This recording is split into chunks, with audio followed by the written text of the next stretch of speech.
नमस्कार दोस्तों, आज हम बात करेंगे पैसे के बारे में, जिसकी शुरुआत हुई वस्तु विनिमय यानी कि बार्टर सिस्टम, और आज हम पहुंचे हैं बिटकॉइन तक। तो फिर आइए चलते हैं इस यात्रा पर। आज से हजारों साल पहले लोगों को एक करेंसी की जरूरत तब महसूस हुई जब उन्हें एक चीज के बदले में दूसरी चीज चाहिए होती थी, जैसे कि अनाज, पशुधन, हीरे मोती, कीमती धातुएं आदि। जहां ट्रांसपोर्ट करने में मुश्किल थी, वहीं उनकी कीमत सभी जगह समान नहीं थी। इसी जरूरत के साथ जन्म हुआ पैसे का। पैसा। तो फिर चलिए बात करते हैं कि पैसा यानी मनी क्या है। पैसा एक टोकन है जो बिना किसी वैल्यू का होकर भी एक वैल्यू का सिंबल है। इस सिंबल के बदले में हम कोई भी सर्विस या प्रोडक्ट खरीद सकते हैं। हमारी पूरी जिंदगी, सारी दुनिया इसी पैसे के सहारे चलती है।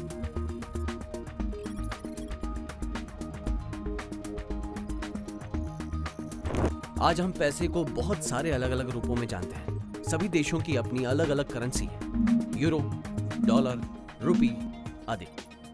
इंटरनेट और टेक्नोलॉजी के साथ पैसे का ये रूप भी बदला है। सन 1950 में आई प्लास्टिक मनी, जो आज हम सब लोगों की रोजमर्रा की जिंदगी का एक जरूरी हिस्सा बन गई है। ATM transactions, online transfers, credit और डेबिट कार्ड का यूज आज एक बहुत ही आम बात है।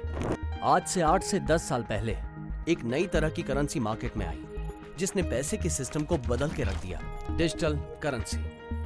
डिजिटल करेंसी का कोई फिजिकल सिंबल ही नहीं था, बस एक नंबर, एक कोड, जिसे आसानी से इंटरनेट के माध्यम से ट्रांसफर किया जा सकता था। ठीक वैसे ही जैसे आप ईमेल या मैसेज भेजते हैं।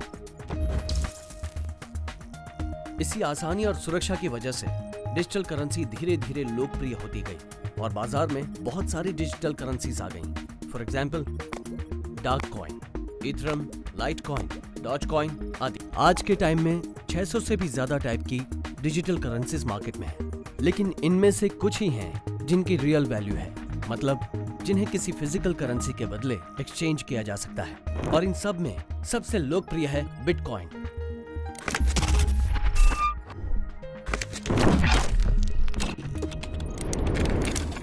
तो फिर 210 नेशनल करेंसीज और 600 डिजिटल करेंसीज और बिटकॉइन में क्या अंतर है? बाकी की सारी करेंसी सेंट्रलाइज्ड है, यानी कि कोई ना कोई बैंक, गवर्नमेंट बॉडी या फिर कंपनी है जो इन्हें संचालित यानी कि रेगुलेट करती है।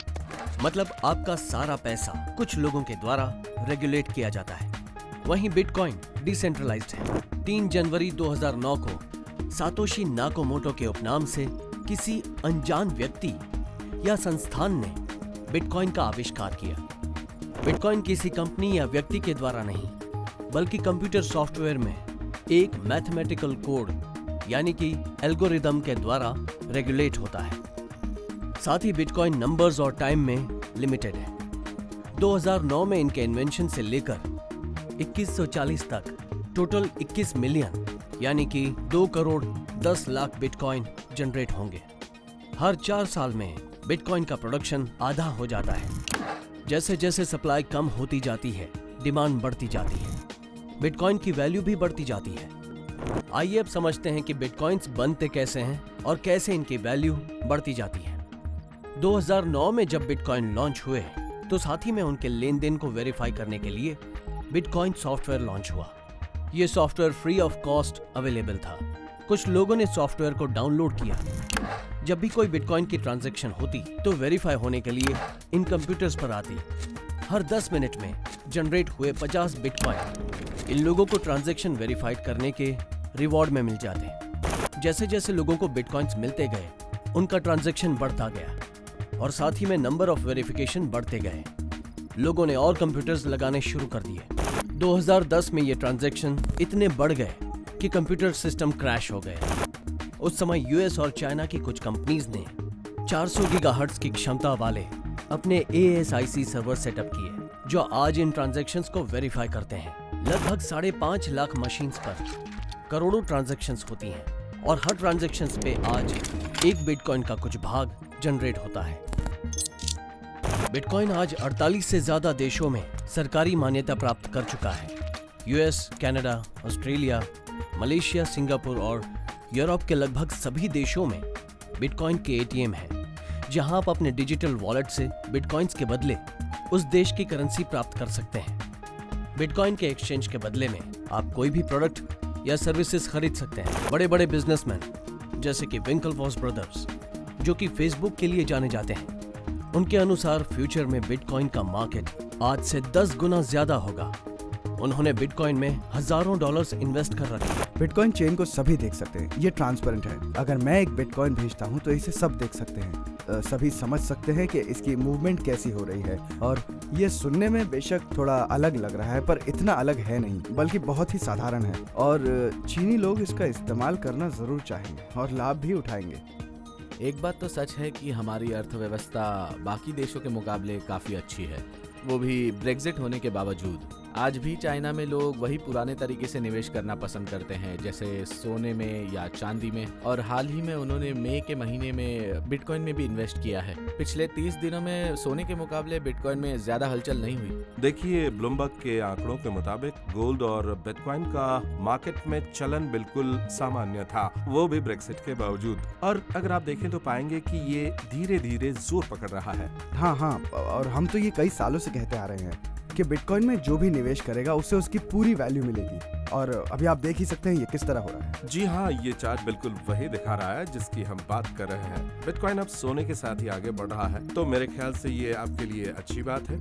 ये बिल्कुल हमारी थीसिस के मुताबिक ही चल रहा है और यही सही वक्त है बिटकॉइन में निवेश करने का। फाइनेंस गुरुओं की प्रेडिक्शंस के अनुसार अगस्त 2016 में बिटकॉइन की प्राइस वैल्यू मार्केट में काफी अप्रिशिएट हो सकती है। बिटकॉइन आय का एक नया स्रोत है और इंडिया जैसी बढ़ती इकोनॉमी के लिए एक बहुत ही लाभदायक निवेश विकल्प है। जब किसी भी करेंसी को लोग अपना लेते हैं, यानी एक करेंसी का ज्यादातर लोग इस्तेमाल करते हैं और उससे चीजों की खरीद फरोख्त करते हैं, तो वो करेंसी चलन में आ जाती है। और इसीलिए जिन देशों में अर्थव्यवस्था कमजोर होती है, तो वहाँ के लोग अपनी संपत्ति का निवेश विदेशी करेंसी में करते हैं बजाय घरेलू करेंसी के। तो इसका मतलब साफ है, यानी कि लोगों को एक ऐसा सिस्टम चाहिए, एक ऐसा सिस्टम जो लेन देन के काम में बहुत ही आसान हो। तो इस वक्त बिटकॉइन एकदम ही नया कॉन्सेप्ट है, जहाँ पर लोग इकट्ठे होते हैं पीयर टू पीयर नेटवर्क के जरिए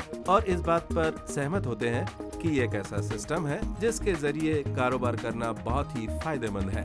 तो यहाँ पर सवाल उठता है रेगुलेशन का, वो ये कि जब इस डिजिटल करेंसी और इसके काम करने के तरीके की फिजिकल करेंसी के साथ कोई दखलंदाजी ना हो, तो मेरे ख्याल से रेगुलेशन की कोई जरूरत नहीं है।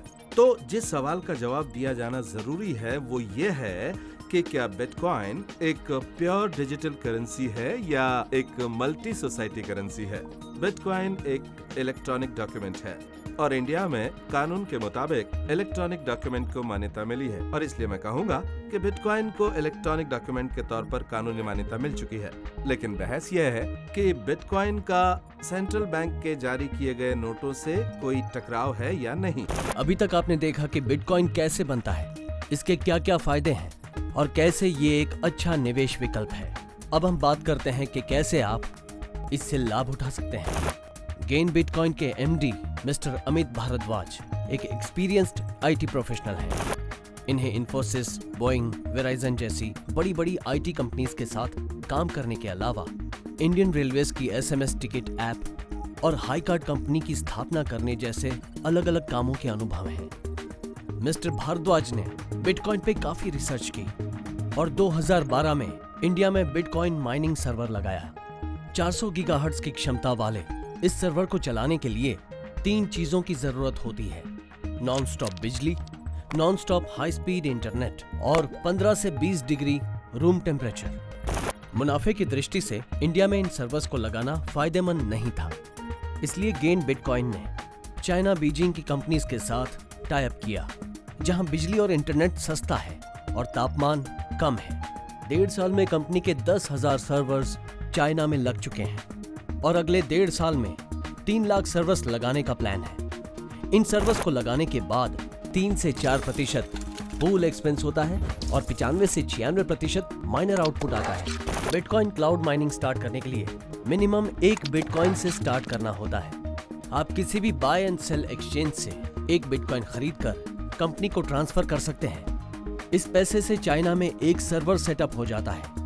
ये सर्वर काफी नेटवर्क ट्रांजैक्शन वेरीफाई करता है, जिससे बिटकॉइन का कुछ फ्रैक्शन जनरेट होता है। हर ट्रांजैक्शन से कुछ अमाउंट जनरेट होता है। इस तरह पर डे लगभग $1.5 जमा होते हैं, मतलब महीने के $45। इन $45 में से $15 माइनिंग फार्म के मेंटेनेंस में खर्च होते हैं और बाकी $30 गेन बिटकॉइन कंपनी का प्रॉफिट होता है। 1.5 साल में सर्वर को चेंज करना होता है, इसलिए ये कॉन्ट्रैक्ट सिर्फ 1.5 साल का होता है, यानी कि 18 महीने का। हर महीने 0.1 बिटकॉइन जनरेट होता है, मतलब 18 महीने का 1.8 बिटकॉइन। यानी आपके एक बिटकॉइन माइनिंग कॉन्ट्रैक्ट से अप्रॉक्सीमेट 1.8 बिटकॉइन जनरेट होता है। और इसके साथ ही आप बिटकॉइन की बढ़ती हुई वैल्यू पर गौर करें तो ये प्रॉफिट दुगने से भी ज्यादा हो जाता है। तो आप भी बिटकॉइन में निवेश करें और इसका लाभ उठाएं।